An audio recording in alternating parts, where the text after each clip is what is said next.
رسول اللہ صلی اللہ علیہ وسلم نے فرمایا، جب بھی کوئی لوگ، جب بھی کوئی جماعت اللہ کے گھر میں بیٹھ کر قرآن مجید کی تلاوت کرتی ہے اور پھر اس کو سمجھنے اور سمجھانے کی کوشش کرتی ہے، اللہ بیائی عزت کی طرف سے فوراً ان پہ سکون نازل ہو جاتا ہے اور رحمت ان کو ڈھانپ لیتی ہے۔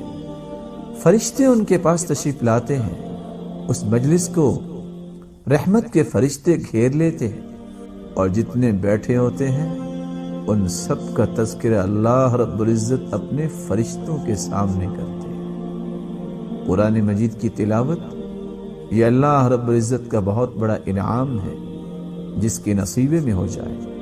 سیدنا ابو ہریرہ رضی اللہ تعالی عنہ روایت کرتے ہیں، رسول اللہ صلی اللہ علیہ وسلم نے فرمایا، اللہ رب العزت کے کچھ ایسے فرشتے بھی ہیں جو زمین میں گھومتے رہتے ہیں، اللہ کے ذکر کی مجالس کو تلاش کرتے ہیں، اور سب سے بڑا ذکر لا الہ الا اللہ ہے، سب سے افضل ذکر لا الہ الا اللہ ہے، اور قرآن خود ذکر ہے بلکہ اذکار کا مجموعہ ہے۔ قرآن مجید کی تلاوت، اللہ کے ذکر کے لیے جو لوگ بیٹھتے ہیں، فرشتے اس مجلس میں تشریف لاتے ہیں جس میں اللہ کا ذکر کیا جاتا ہے اور اس مجلس میں وقت گزارتے ہیں۔ کتنی تعداد میں فرشتے آتے ہیں؟ زمین و آسمان کا خلا بھر جاتا ہے۔ لمبی روایت ہے، جب فرشتے واپس جاتے ہیں اللہ رب العزت سوال کرتے ہیں، کہاں سے آئے ہو؟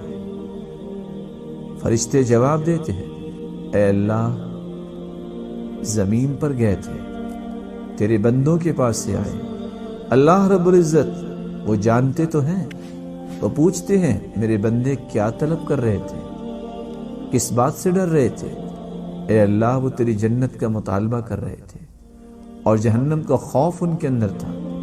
اللہ رب العزت فرماتے ہیں، میرے فرشتوں گواہ رہنا، میں نے ان کے گناہوں کو بھی معاف کر دیا، جو مانگ رہے ہیں ان کو عطا بھی کر دیا، جس بات کا خوف محسوس کر رہے ہیں میں نے اس سے بچا بھی لیا۔ فرشتے کہتے ہیں، اے اللہ، ان لوگوں میں تو ایک ایسا انسان بھی تھا جس مجلس کے پاس سے گزر رہا تھا اور وہ ویسے ہی بیٹھ گیا، میں نے اس کو بھی معاف کر دیا، کیونکہ بیٹھنے والے اتنے مجھے پیارے لگتے ہیں کہ جو ان صالحین کے ساتھ آ کے بیٹھ جائے میں اس کو بھی معاف کر دیا کرتا۔